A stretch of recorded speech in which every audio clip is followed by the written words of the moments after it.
नमस्कार प्यारे बच्चों, कैसे हो। कल हमने प्रोबेबिलिटी स्टार्ट किया था। आज प्रोबेबिलिटी का दूसरा लेक्चर है। जैसे आपने प्रोबेबिलिटी का पहला लेक्चर समझा, उसमें मैंने प्रोबेबिलिटी की definition,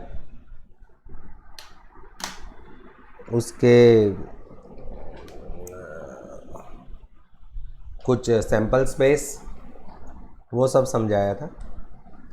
In our last lecture we have discussed about some ideal sample space for coin and dice. There are three sample space for coin: 1 coin, 2 coin and 3 coin. And for dice we have to memorize 1 dice and 2 dice. You all got it? Now today we will discuss a very special event called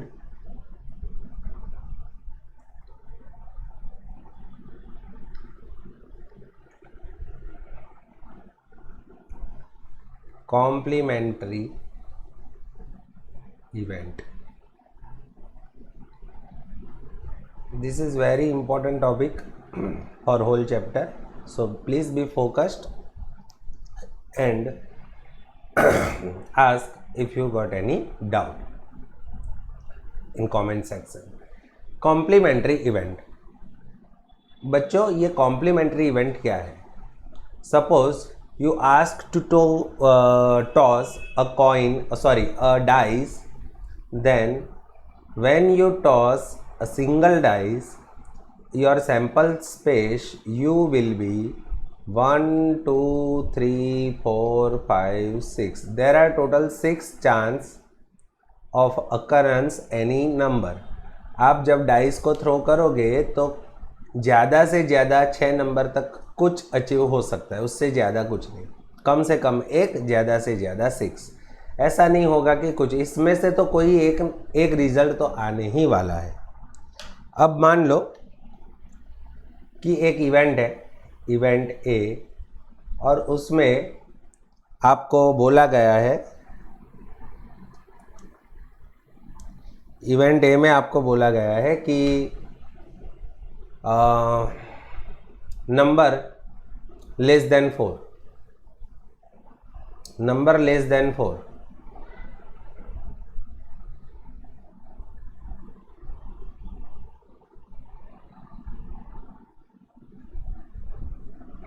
तो बच्चों, उसमें कौन से number आएंगे less than 4 में? बोलो जरा comment में। 1 2 and 3. तो it is a particular event named event A, and in this event a number less than 4 will be taken. ऐसे नंबर लेने हैं जो 4 से कम है। तो अब हम बात कर रहे हैं कॉम्प्लीमेंट्री इवेंट।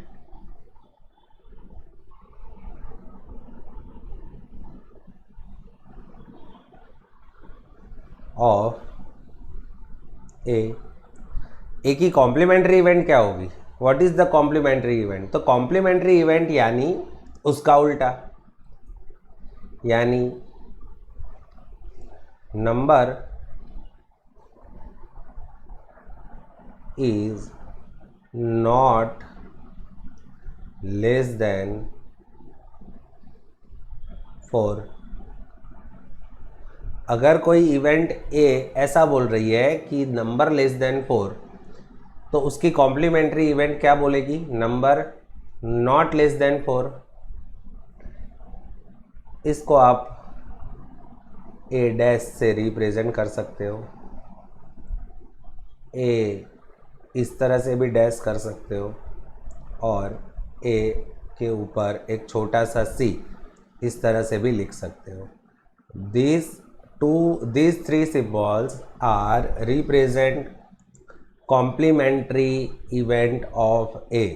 A की complementary event को, इवेंट ए को अगर ए कहेंगे तो उसकी कॉम्प्लीमेंट्री इवेंट को हम क्या कहेंगे? ए डैश। और उसको 3 तरीक़ों से लिखा जा सकता है। एक सीधा डैश कर दो, या तो वर्टिकल डैश करो, या तो हॉरिजॉन्टल डैश करो, या तो ए के ऊपर एक छोटा सा सी लिख दो, सी फॉर कॉम्प्लीमेंट्री, और उसमें क्या होता है, number is not less than 4, या तो उसको दूसरी तरीके से भी लिखा जा सकता है, नंबर इज 4 और मोर। नॉट लेस देन 4 का मतलब क्या होता है, या तो 4 है या तो उससे बड़ा है। नंबर इज इक्वल और ग्रेटर देन 4 ऐसे भी लिख सकते हैं।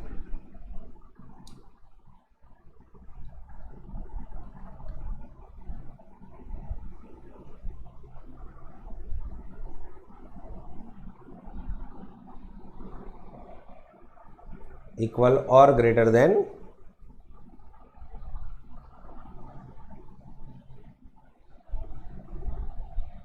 यानी नंबर 4 या उससे बड़ा होगा।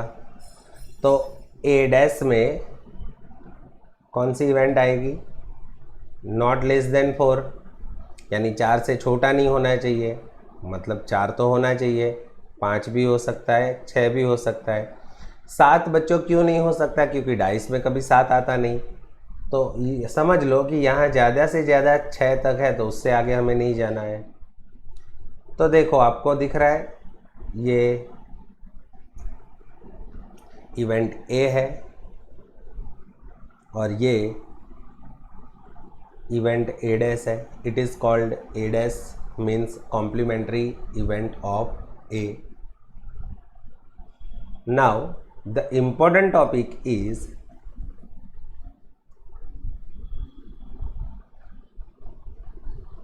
What is A union A dash.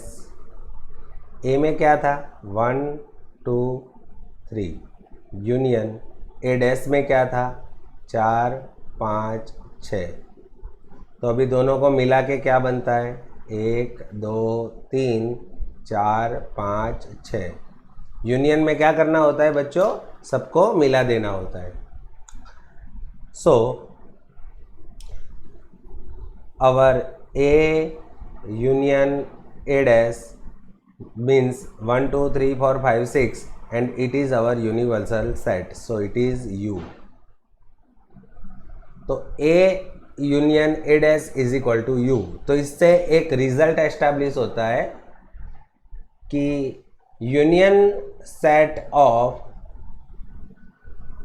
Any event and its complementary event is always universal set.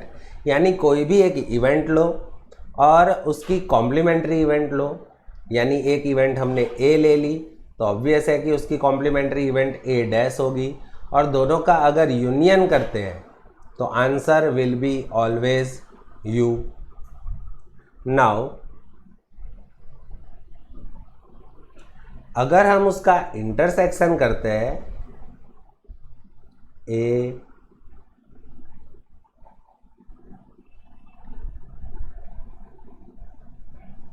Interception A dash, A में क्या था बच्चों, 1 2 3, इंटरसेप्शन ए डैश में क्या था, 4 5 6।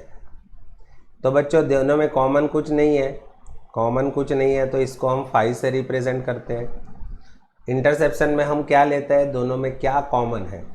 तो बच्चों यहाँ से एक एस्टैब्लिश रिजल्ट हो रहा है अपना, A intersection A dash will be always 5।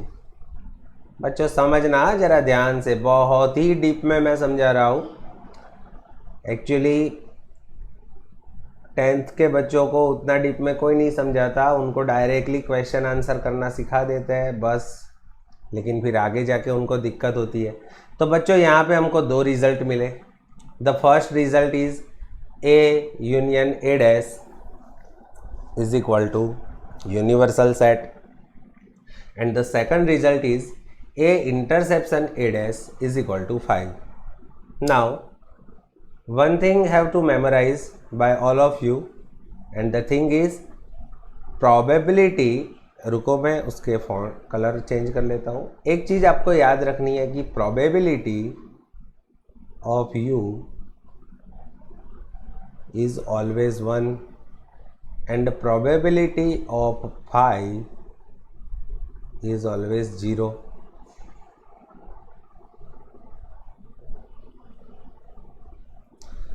Universal set की प्रोबेबिलिटी कितनी होती है? तो 1, और फाई की प्रोबेबिलिटी कितनी होती है? 0. जैसे मैंने कल समझाया था आपको, certain event, definite event and impossible event.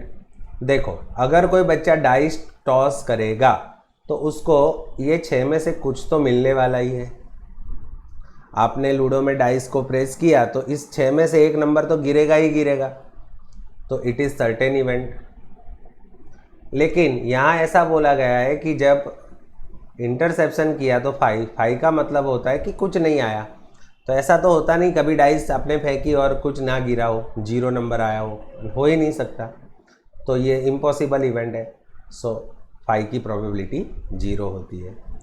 तो इससे बच्चों एक चीज़ और याद रखनी है आपको.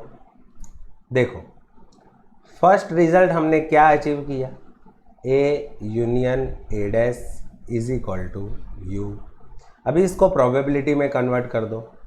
Probability of A union means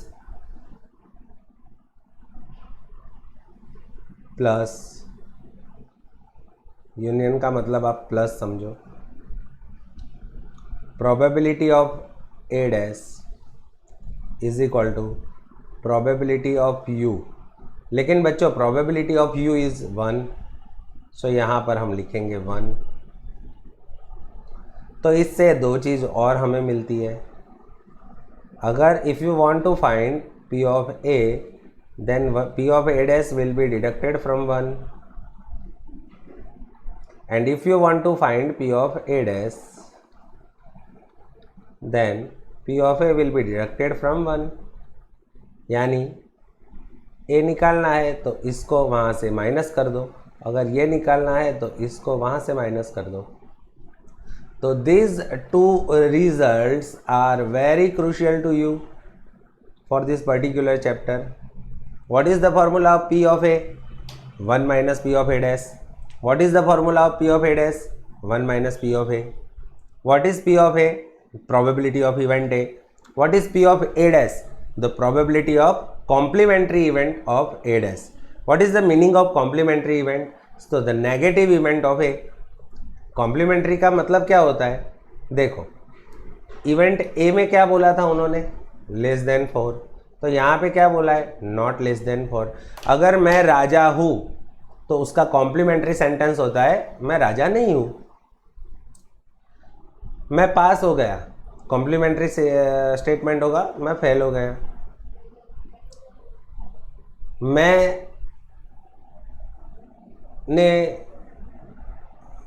मैंने गन से जो टारगेट था उसको शूट कर दिया, तो उसका कॉम्प्लीमेंट्री सेंटेंस होगा मैंने मिस कर दिया.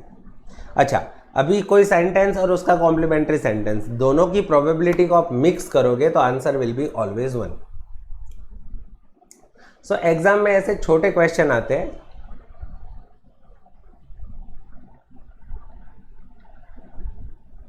If P of A is equal to 0.7, find P of A dash. तो बच्चों आपको क्या करना है यहाँ पर? P of A dash find करने के लिए आपको मैंने समझाया कि 1 minus P of A, 1 minus 0.7. अभी बच्चों 1 माइनस 0.7 यानी यहाँ 1.0 समझ लो. यहाँ से कट कर दो तो यहाँ 0 बचेगा, यहाँ 10 बचेगा. 10 में से 7 जाता है तो 3 पॉइंट यहाँ पर 0, तो answer will B 0.3. Second question, if P of A is equal to 0.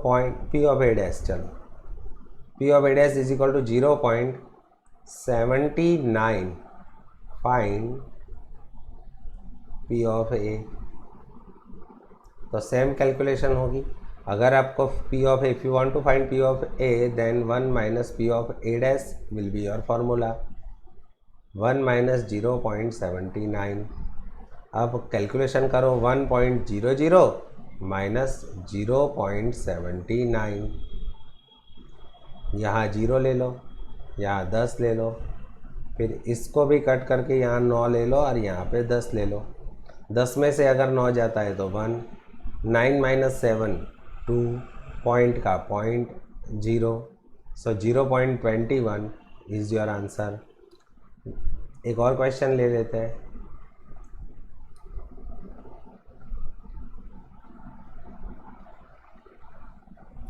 If P of A is equal to 7/11, find P of A dash। अगर P of A is equal to, if P of A is equal to 7/11, then find P of A dash। Same calculation, P of A dash is equal to 1 minus P of A, 1 minus 7/11, 11 is your LCM, cross multiplication 11 1 जा 11 minus 7, 11 minus 7 will be 4/11, so answer will be 4/11। तो ऐसे छोटे question आपको आने चाहिए और इसके लिए बहुत ही सिंपल फार्मूला अप्लाई करना है। तो बच्चों एक और बड़ा सा क्वेश्चन लेते हैं कॉम्प्लीमेंट्री इवेंट के related.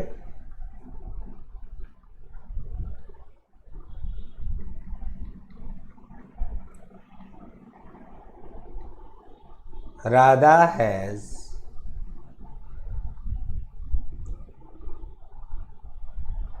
Ten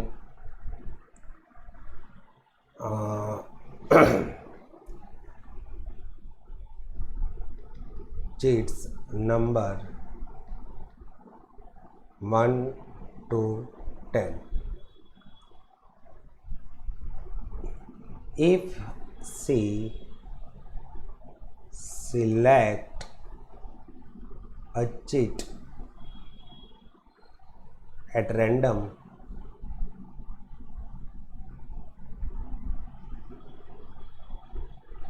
basis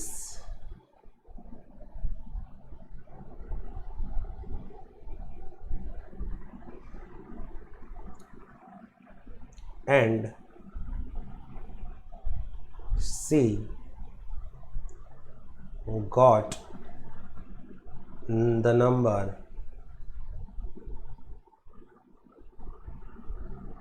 3, 4 and or 5,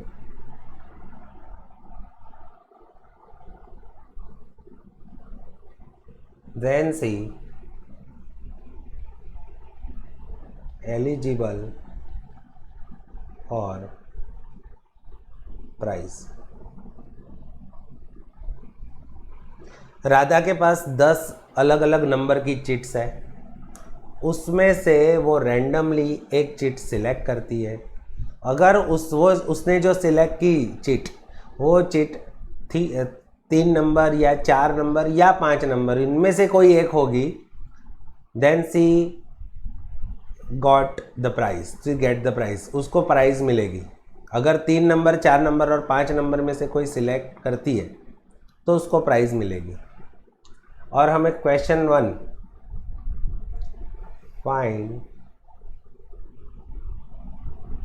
the probability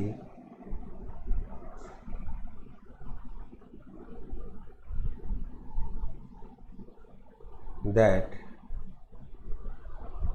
she get the prize।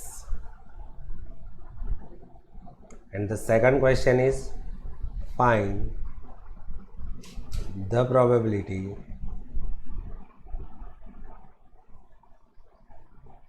that she does not get the prize। हमें प्रोबेबिलिटी निकालनी है कि सी गेट द प्राइज, और दूसरी प्रोबेबिलिटी निकालनी है she does not get the prize. अब बच्चों क्या है यहाँ पर, तो यहाँ पर एक तो बात समझ लो कि राधा के पास 10 नंबर है, तो आपका यूनिवर्सल सेट बनेगा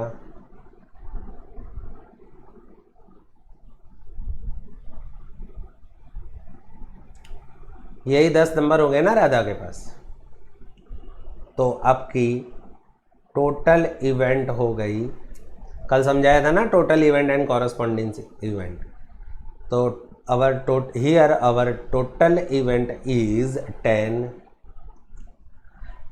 C select a single cheat, and if C select 3, 4 or 5, C eligible for prize. So our first question, find the probability that C get the prize. तो उसको हम बोलेंगे इवेंट ए, उसमें क्या होगा, राधा गेट्स द प्राइज। हमने एक event select की ए, और उसमें क्या बताना है हमें कि राधा को प्राइज मिली। अब बच्चों राधा को प्राइज कब मिलती है, जब वो 3 नंबर 4 नंबर या 5 नंबर सिलेक्ट करे तो यहाँ पर राधा को प्राइज़ मिलने के चांस कौन से है, या तो 3 नंबर में चांस है, या तो 4 नंबर में चांस है, या तो 5 नंबर में चांस है। तो आपकी कॉरस्पॉन्डिंग इवेंट कितनी हुई, 3। प्राइज़ मिलने की कॉरस्पॉन्डिंग इवेंट कितनी हो गई, 3। अभी आपका फॉर्मूला क्या है, फॉर्मूला क्या है, P of A is equal to M/N। कल का लेक्चर जिसने मिस कर दिया है, आज सेकंड लेक्चर है प्रोबेबिलिटी का, अगर कल का लेक्चर आपने मिस कर दिया है तो वो पहले देख लो। Probability of A is equal to M/N। M यानी कॉरस्पॉन्डिंग इवेंट 3, N यानी total event 10। Your answer will be 3/10। उसको आप 0.3 पर लिख सकते हो, कंपलसरी नहीं है, लिखना हो तो लिखो, वरना 3/10 सही है। अब हम आगे बढ़ते हैं, एक दूसरी इवेंट है, देखो सी गेट द प्राइज और she does not get the prize. तो देखो ये इवेंट में उसको प्राइज मिल रही है, वो उसकी उल्टी इवेंट है, यानी उसकी कॉम्प्लीमेंट्री इवेंट हो गई। तो कॉम्प्लीमेंट्री इवेंट को हम क्या बोलते हैं, event A', Radha does not